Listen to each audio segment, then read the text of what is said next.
Continuando con las ponencias, a continuación, diseño e implementación de un sistema de clasificación para el análisis cienciométrico, o sea, vamos a cambiar de tema, en el Congreso de Fitopatología de la Sociedad Chilena de Fitopatología, SOCHIFIT. Y esta presentación, sus autores son Cristóbal Merchán Farfán, Nicolás Quiroga y Seth Pérez de la Universidad de O'Higgins, Chile. Pero expone Cristóbal Merchán Farfán. Hola. Primero que todo, muchas gracias por aceptar esta investigación en el Congreso. Mi nombre, como me presentaron, es Cristóbal Merchán Farfán. En particular me gustaría precisar en que Nicolás Quiroga y Seth Pérez ambos son académicos de la Universidad de O'Higgins, fitopatólogos. Para quien no conozca, esta especialización de la ingeniería agronómica es la subdisciplina que se encarga de estudiar las enfermedades de las plantas, ¿ya? La enfermedad en general de ya sea hortalizas, frutos, etcétera, que es una disciplina sumamente relevante en Chile, considerando también la producción que tiene el país y el impacto que tiene, el impacto económico que tiene a nivel país en las exportaciones, ¿no? Entonces, bueno, para ir de lleno con esto, no hace falta mucho profundizar en que actualmente la ciencia, al estar siendo aplicada a lógicas de mercado en esta, no se está priorizando la producción más allá de la calidad en la ciencia, lo cual nos genera en este ecosistema, en el ecosistema científico, ¿no? Genera muchos vicios, ¿ya? Genera vicios académicos que están más que estudiados realmente en nuestra disciplina, están más que discutidos, ¿no?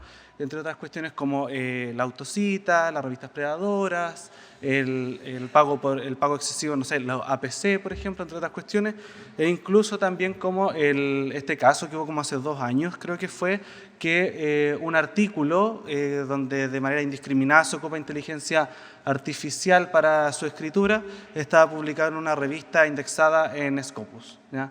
Por suerte ya fue removido y está todo el disclaimer de la disculpa pertinente, etc. Sin embargo, este es uno de los tantos casos que tal vez sabemos o no, ¿cierto? Entonces, bueno, tenemos el índice H, entre otras cuestiones. Lamento mucho eso, no esperaba que el formato de la presentación fuera más grande del televisor. Sin embargo, es importante reconocer de que también todos estos vicios, por una parte, tienen una especie de inicio, o inician principalmente por la necesidad de lucro de las grandes editoriales, ¿ya? Consideramos de que el 50% de todas las publicaciones científicas son parte de tan solo 5 editoriales: Reed Elsevier, Springer, Wiley, Taylor & Francis y Nature, ¿ya? Esas 5 tienen el 50% de todas las publicaciones científicas y tienen un margen de ganancia aproximadamente, bueno, ahí no se ve lamentablemente, del 20 en 30%, ¿ya? Y ese 20-30% también, si lo llevamos a nivel monetario, a nivel de inversión de la biblioteca, responde al 75% que tiene. ¿Por qué estamos hablando de esto? Porque el ecosistema científico, el tratamiento que le da a los documentos, a la ciencia, a los papers, ¿ya? Carece un poco tiene un tratamiento bastante superficial, ¿ya? Nos damos cuenta de que, por ejemplo, desde el 2001 aproximadamente, insisto, lamento la cuestión del formato, desde el 2001 aproximadamente ya se está hablando de que hay una falta de prolijidad en el tratamiento bibliográfico ya de los documentos que están indexados en revistas, perdón, que están indexados en bases de datos, ¿ya? Por otra parte, por ejemplo, la revista de cirugía solamente el año pasado habla sobre los estudios bibliométricos, ¿ya? Entonces, el avance en el desarrollo, en el conocimiento más bien de estos instrumentos, como la cienciometría, la bibliometría en general, está bastante retrasado en algunas disciplinas. Y desde la ciencia social o la bibliotecología más bien se viene hablando desde el 2001.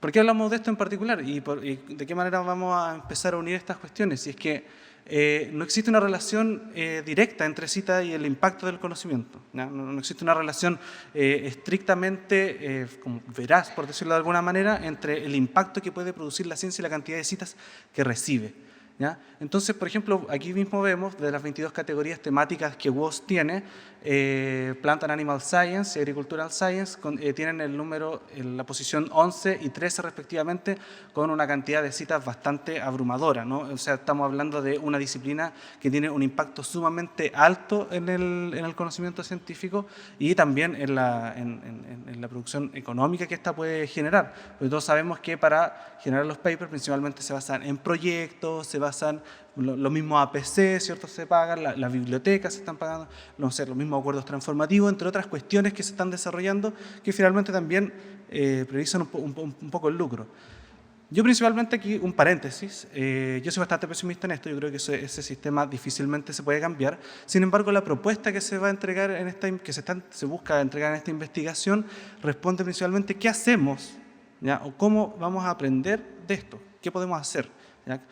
Cómo podemos movernos dentro de este marco que está creado desde el ecosistema científico, ¿no? Entonces, en este caso, por ejemplo, bueno, Scopus, aquí, insisto, lamento mucho lo del formato.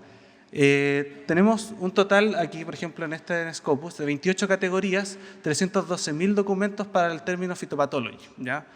Como hablábamos recién, el tratamiento documental de todos estos documentos es bastante escueto, ¿ya? Entonces, por ejemplo, de los 312.000, en la primera categoría, que es Agricultural and Biological Science, tenemos 229.000 documentos de los 312.000, ¿ya? Ahí se puede apreciar más o menos esta falta de prolijidad en el tratamiento documental, ¿no? Aparte, bueno, si buscamos por temática, en realidad finalmente va a buscar, o palabras clave, va a buscar un sinfín de cuestiones, ¿ya? Pero finalmente funciona de una manera un poco desprolija, a mi parecer. Entonces, la fitopatología, volviendo un poquito a esto, ya pudiendo reconocer el hecho de que las citas no son un índice de impacto como completamente veraz, ¿no? La fitopatología es una disciplina de mucho impacto en Chile, ¿ya? De mucho impacto. Por ejemplo, vemos que 507.000 hectáreas en Chile son utilizadas para el cultivo y, por otra parte, el 50% de las exportaciones mundiales de cereza pertenecen a Chile, ¿ya? O sea, hay un interés económico detrás súper alto para que la disciplina de la fitopatología en particular pueda seguir produciendo. Entonces, la Xochifit, ¿qué es lo que es? La Xochifit es la Sociedad Chilena de Fitopatología, que tiene un congreso histórico que ya se ha vuelto internacional, en el cual a mí se me invitó a participar de la organización del 30 Congreso, en particular, que creo que fue, si no me equivoco, el congreso, el primer congreso después de la pandemia, ¿ya? Entonces, Seth Pérez y Nicolás Quiroga, que son dos colegas bastante queridos en la universidad y desde mi parte, por supuesto, me invitaron como bibliotecólogo para el tratamiento de los datos de los registros, para la creación del libro de resúmenes del Congreso, entre otras cuestiones. Y me hicieron una pregunta que me dejó pensando bastante, que fue que querían partir el Congreso, después de la pandemia, mostrando qué se había hecho en todos los demás congresos previos, ¿ya? Y me preguntaron, ¿sabemos qué y cómo se ha estudiado la disciplina? Y yo, oye, súper fácil, me voy a WOS, Scopus, exporto los datos, me voy a WOSviewer, ¿cierto? Toda la cuestión. Pero no, pues, ellos querían saber metodologías, querían saber lugares, querían saber una serie de cuestiones que las bases de datos de estas plataformas no entregan, ¿ya? Entonces me pregunté si existía algún instrumento en la bibliotecología que sirviera para eso. Y aquí me voy a tener un poco a citar a un colega que le mostré este proyecto, un colega de la Universidad del Paraíso, Agustín, que me dijo, oye, esta cuestión responde a los principios de la navaja de Occam.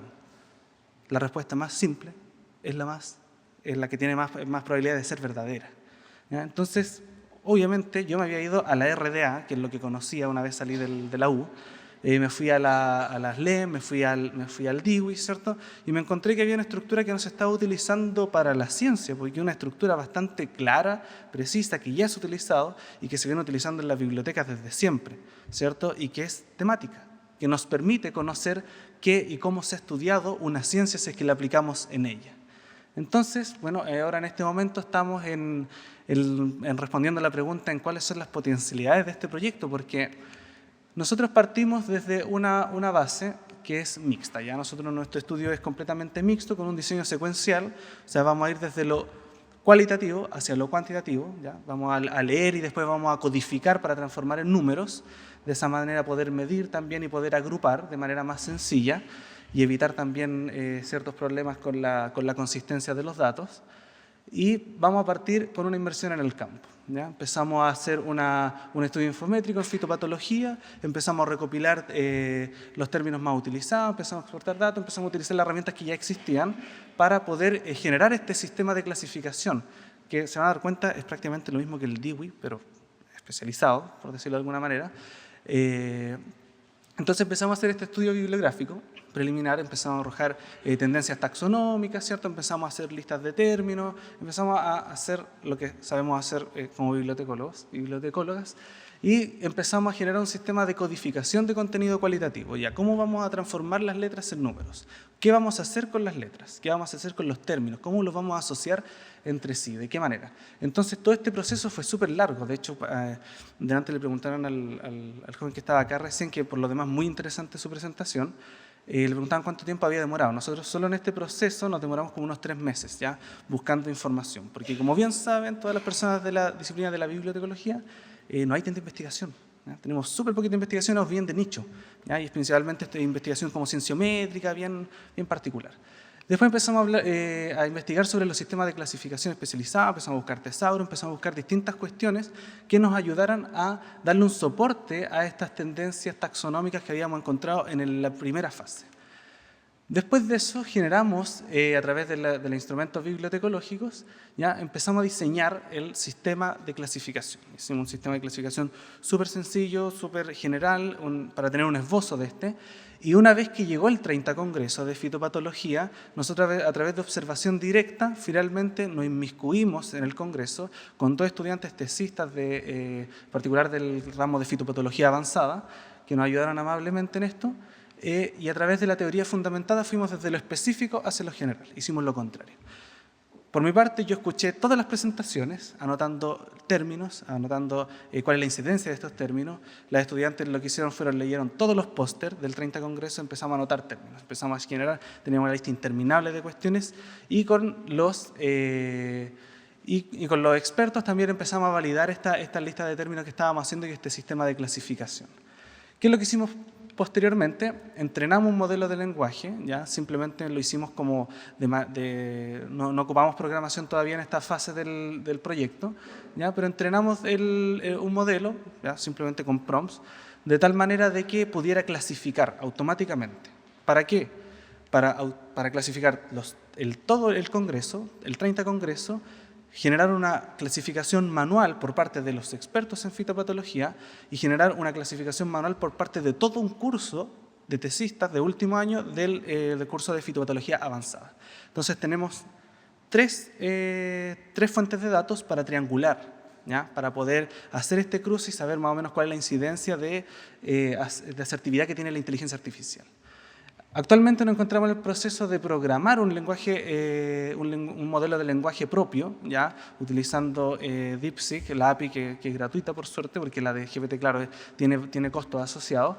Y también estamos validando todos los resultados que nos está entregando la inteligencia artificial, ¿ya? Esto se está haciendo ya no en el 30 Congreso, se está haciendo con 2.700 papers, ¿ya? De 30 años de Congreso, ¿ya? Sin embargo, como los resultados aún no son completamente concluyentes, en este caso sí vamos a ver solamente el que pudimos cuadrar, ya que es el 30 Congreso por si acaso. Y finalmente estamos también analizando potenciales continuamente, que es lo que vamos a hablar posteriormente, al final. Entonces nos resulta el siguiente diseño de investigación, insisto, lamento el formato, con un enfoque mixto, un estudio de tipo descriptivo, porque vamos a describir esta disciplina, ¿ya? Un diseño secuencial que vamos de lo quali hacia lo quanti, ¿ya? De la letra al número, y la extracción de datos la realizamos en 3 instancias: observación participante, el libro de resúmenes y una revisión bibliográfica, que es lo que estábamos hablando recién. La codificación de datos se realiza a través del sistema de clasificación decimal especializado, ChatGPT-4 en ese momento, doble validación de expertos, que eran estudiantes y los investigadores, y el análisis de datos a través de Python, a través de codificación, que sea de código de programación directamente, impulsado con GPT-4 y DeepSeek, ¿ya? Entonces este sería nuestro diseño de investigación. Entonces, si se fijan, el sistema es súper sencillo, es muy sencillo. Tenemos el sumario, tabla. Tenemos en el sumario subcategoría, clase, subclase, ¿ya? ¿Cuál es la característica que tiene el sistema? El sumario todos sabemos que da una característica general, ¿no? Todos sabemos que es lo más general.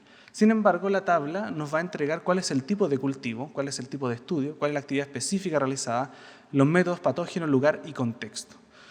Esta tiene una regla en particular súper importante, y es que las tablas se pueden utilizar más de una vez, ¿ya? Porque hay estudios que utilizan más de solo un método. En el caso de fitopatología pueden utilizar PCR o bioensayos in vivo o in vitro, in campo, por ejemplo. Entonces pueden utilizar distintas metodologías, patógenos también, bacterias, virus, nematodos, etc. Los lugares también regularmente son laboratorios y en campo. Pueden ser también, los lugares pueden ser en este caso el SAC, la INEA. Son datos súper relevantes también para estas instituciones, saber qué se está desarrollando. Y en particular, esto nos dio muchos problemas para desarrollar el modelo de lenguaje. Porque ¿cómo le explicamos a una máquina que esto es para codificar ciencia y que además de eso las tablas la puedo utilizar de tal manera que son más de una vez, que estamos haciendo tal, cual cosa? Esta parte en realidad fue la más difícil, ¿ya? Fue súper difícil programar esta parte y actualmente la IA nos está dando un 85,71% de acierto. Esperamos nosotros lograr al menos sobre el 95% ya para poder decir como, oye, ya, sí, está bien, se puede automatizar, y lo cual, claro, posteriormente estamos analizando potencialidades de que efectivamente con la rapidez con la que clasifica la información la inteligencia artificial, ¿por qué no aplicarlo en otras disciplinas? ¿Cierto? ¿Por qué no integrar identificadores persistentes? Entre otras cosas. Entonces, bueno, acá podemos ver uno de los sumarios, que es epidemiología, el primero. Acá podemos ver todos los sumarios. Esta parte la voy a pasar un poco rápido porque son resultados que interesan más a fitopatología o la agronomía. Sin embargo, igual nos vamos a detener en algunos. Y el tema es que acá en particular, los sumarios y en realidad todo el sistema de clasificación, siempre como estuvimos mirando hacia como las potencialidades que este tenía, no lo ordenamos, ¿no? No tiene ninguna estructura porque en realidad no nos interesa, no lo vamos a ordenar en una estantería, ¿ya? Entonces no nos interesa que el 1 sea primero o el 2 después. Esa cuestión es porque el sistema está diseñado para que lo lea la máquina, ¿ya? No está diseñado para que lo leamos nosotros. Nosotros lo que vamos a recibir finalmente es el texto, ¿ya? Vamos a recibir estadística, entre otros. Después, ahora un poquito más adelante, vamos a ver una recreación de qué es lo que esperamos lograr con esto. Entonces, bueno, y por otra parte, disculpen, ¿por qué también no hacerlo de manera alfabética? Porque para ingresar algo que tal vez se nos olvidó, lo vuelve muy rígido. No podemos agregar nuevos sumarios, ¿ya? No podemos agregar nuevas disciplinas, no podemos agregar nada más entre medios sin mover todo lo previo que está, ¿ya? Entonces, por ejemplo, en este caso, en los 92 resúmenes, se clasificó un total de 38 presentaciones orales y 54 pósters. Y hay una tendencia clarísima hacia la epidemiología y la etiología y diagnóstico. Ya tenemos, en este caso, por ejemplo, la identificación de agentes fitopatógenos, etc. Todo esto sabemos que los sistemas de clasificación funcionan, así que por eso lo voy a pasar un poquito más rápido, aparte que se ve terrible en la pantalla. Y el panorama general, al menos de los sumarios, aquí se puede ver un poquito mejor gracias a Viewer. Y vemos que etiología y diagnóstico, epidemiología, tienen una tendencia sumamente clara. En el caso de genómica o tecnología, existen estudios sobre eso, pero son los menos. ¿Qué nos permite reconocer esto? Aparte de, sí, se está estudiando en epidemiología, en etiología y diagnóstico, ¿qué es lo que no se está estudiando? ¿Ya? ¿Hacia dónde hay que generar los esfuerzos? ¿Para qué seguir produciendo por producir ciencia? Si falta tanta estudio en tecnología y en genómica en este caso, por ejemplo. ¿Bien? Entonces, como lo que les decía, no podemos luchar contra este sistema, pero sí podemos unirnos y aprovecharlo. O sea, se está produciendo mucha ciencia, ¿por qué no también aprovechar de ordenarla si tenemos los instrumentos suficientes para poder hacerlo? En el caso de las tablas, como se pueden utilizar más de una vez, siempre van a haber más que los estudios propios. Por ejemplo, en los lugares son aproximadamente como casi 120, se repiten varias veces los lugares. Y, por ejemplo, no sé, los tipos de estudios, tenemos bioensayos, en vivo, lo que les decía delante. Como sabemos muy bien, funciona, ¿ya? Pero ¿cuáles son las potencialidades? ¿Por qué deberíamos hacerlo? ¿Por qué deberíamos como aportar en esto finalmente? En los lugares también, por ejemplo, en este aspecto estamos trabajando mucho en los lugares, porque queremos en la universidad también subdividirlo en qué universidades, qué proyectos, por ejemplo, están participando de esto. ¿Qué proyectos en particular? De que también esto, porque finalmente lo que nosotros vamos a entregar, ¿ya? Bueno, aquí está el contexto, lo que nosotros queremos entregar es un instrumento para orientar los esfuerzos científicos, los esfuerzos de los investigadores, para orientar, por ejemplo, no sé, qué proyecto vamos a probar si sabemos que ya hay muchos tipos de estudios relacionados a diagnóstico? ¿Por qué no estudios relacionados, por ejemplo, no sé, a los filogenéticos, la prevalencia de enfermedades en las plantas? Y esto es lo que esperamos lograr, una plataforma de consulta abierta, en la cual estén los documentos que están insertos en estos sumarios, apretar un sumario y poder, evidentemente, irlos filtrando a través de las tablas. Tener el mismo modelo de lenguaje que utilizamos para la clasificación para consulta. Por ejemplo, cuál es la proporción de investigadores e investigadoras, en qué universidades ha participado tal investigador, cuáles son las afiliaciones que tienen los investigadores y las investigadoras de esta área del conocimiento, por ejemplo. Entonces, este estudio principalmente demuestra ser efectivo y representativo porque ocupa instrumentos que ya están validados, que son instrumentos de la bibliotecología, que están en lenguaje normalizado. Requiere una aplicación a gran escala, que es la que estamos haciendo en este momento para poder medir finalmente los alcances y la flexibilidad que este puede llegar a tener. El uso de la inteligencia artificial aporta la cuadración de resultados y tiene un potencial sumamente alto para la automatización de la clasificación de documentos, porque claro, nosotros ¿cuánto nos demoramos en leer un paper? La inteligencia artificial no se demora nada. Y por otra parte, esto nos está entregando la posibilidad de poder generar un insumo sumamente importante en la ciencia. O sea, como les decía, aplicando identificadores persistentes como el ORCID, el DOI, el ROR de las universidades, entre otras cuestiones, podemos extraerlo porque son datos que están normalizados, datos que no van a tener esta falta de tratamiento como más fiable, por decirlo así, porque es lo que está, estamos trabajando con lo que está. Entonces, el instrumento sí tiene el potencial para generar índices más representativos más allá de la cita. No queremos destruir la cita está. Sin embargo, como les digo, es la orientación de la ciencia, hacia dónde estamos dirigiendo los esfuerzos, obviamente, de la civilización, ¿no? Desde la bibliotecología, el potencial hacia una ciencia abierta, evidentemente, está en esto. Esto quiere ser de acceso abierto. Se va a trabajar en la patente y todo lo que sea necesario para asegurar el acceso abierto a este tipo de instrumentos. Y evidentemente nosotros estamos pensando aplicarlo, después de esto, aplicarlo a nivel institucional en Chile. O sea, ¿no sería bueno, por ejemplo, saber en qué están estudiando los posgrados? Hacerlo un poquito más general, ¿cierto? Un poquito más general, pero partir desde ahí, partir desde lo general hacia lo específico ahora, en este momento. Porque esto finalmente, este instrumento, bueno, ahí no se ve, pero ahí está una parte del código. Este instrumento genera un insumo sumamente relevante y es escalonado. Es sumamente flexible para permitir agregar y agregar y agregar cosas con los filtros propios de la bibliotecología, lo cual le aseguraría también cierto tipo de objetividad.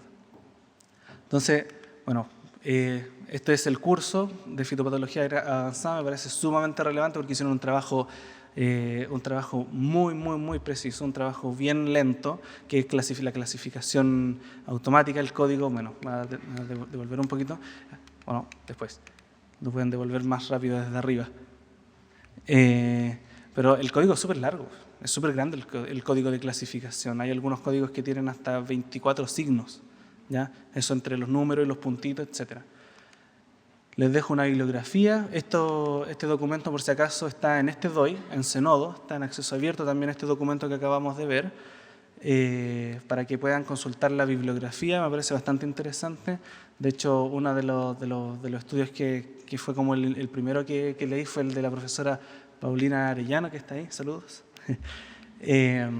Entonces ahí les dejo el DOI para que lo puedan ver, si es que desde arriba no saquen esta pantalla para que la gente le pueda sacar fotito a eso. Y eso sería, muchas gracias.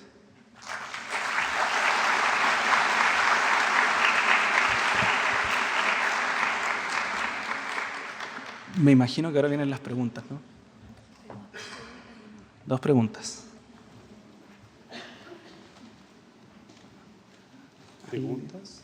Parece que no. Parece que no, ¿sí? Sí.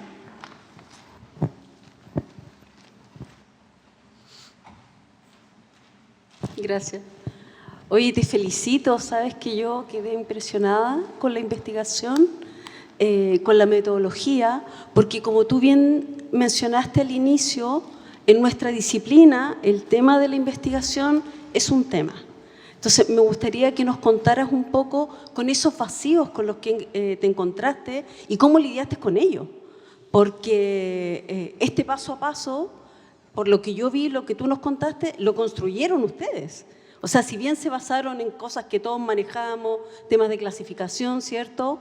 Pero en la creación de nuevas herramientas, ustedes crearon una metodología. Entonces, esos vacíos que tenemos en la investigación, que tiene que ver con la formación académica, con las escuelas, ¿cierto? Que vemos y que los vemos también en los temas de los posgrados, ¿cierto? Que tenemos varios posgrados que están por ahí, pero efectivamente, ¿cuánto accedemos a ellos? Entonces, que nos contaras un poquito, obviamente ajustado al tiempo, sobre esos vacíos. Muchas gracias.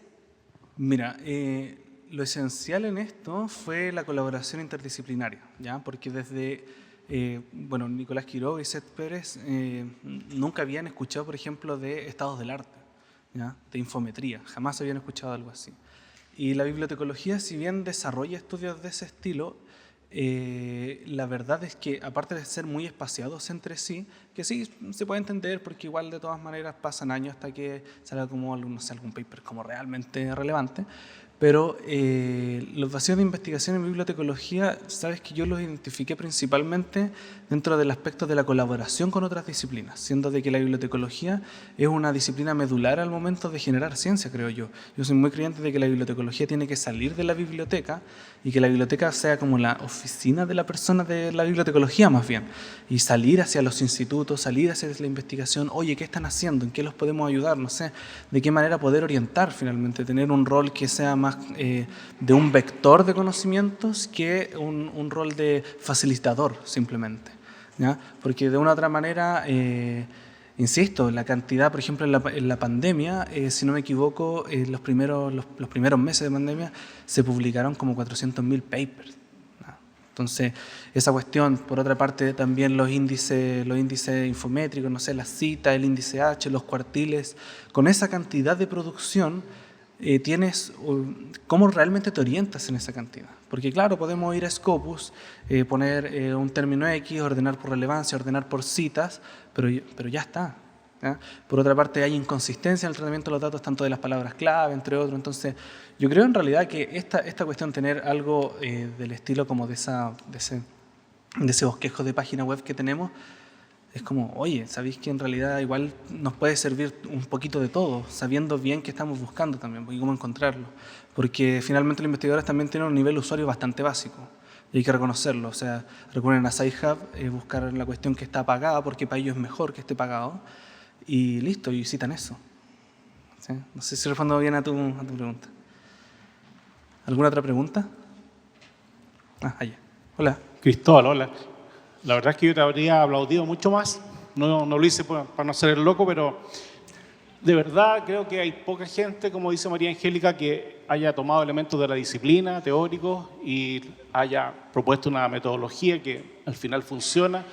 Y vemos que hay un desarrollo que es importante, que se puede hacer más colectivo todavía. Me atrevería a sugerir, tanto a ti como a los demás colegas, que exploren un poco Wikidata, porque creo que si estás hablando de compartir esto y de llevarlo a otra escala, a otro nivel, probablemente Wikidata puede ser la forma de compartir el conocimiento. Ahí se categorizan, la fitopatología, por ejemplo, se puede categorizar usando estos mismos esquemas y llegar a compartir entonces los registros y los documentos y los estudios. Y ahí se puede visualizar en el tiempo, puedes filtrar, usar un lenguaje de consulta. O sea, es sumamente potente y creo que los bibliotecarios deberíamos estar más cercanos a todos los proyectos en general de Wikimedia, y Wikidata particularmente un proyecto que puede ser un articulador, un eje para desarrollar esto a una escala mayor. Gracias. Sí, de hecho, uno de los... a todo esto, si alguien tiene alguna más sugerencia o le da vergüenza cómo hablar ahora, ahí está mi correo, ya, al final del documento. Es bien interesante lo que dices, porque, por ejemplo, una de las intenciones también que tenemos o queremos empezar a probar es trabajar con datos abiertos, ¿ya? Con OpenAlex, empezar con trabajar con directorios también, porque se puede hacer de todo, esa es la cuestión. Se le agrega una cosa más, insisto, esto es sencillísimo. Yo en realidad como que me sorprende un poco como el buen recibimiento que tiene, porque la navaja de Occam, o sea, lo más sencillo frecuentemente es lo más veraz, por decirlo de alguna manera. Entonces, claro, se pueden agregar más tablas, infinitas tablas, porque no vamos a tener el límite del marbete. Esa cuestión es como, claro, yo me pensaba así, oye, pero el código es muy largo la cuestión, y después como, oye, pero si esto no va en un libro, va en un, no sé, en un Excel, en R, va en otra parte. Así que muchas gracias por el comentario. Gracias.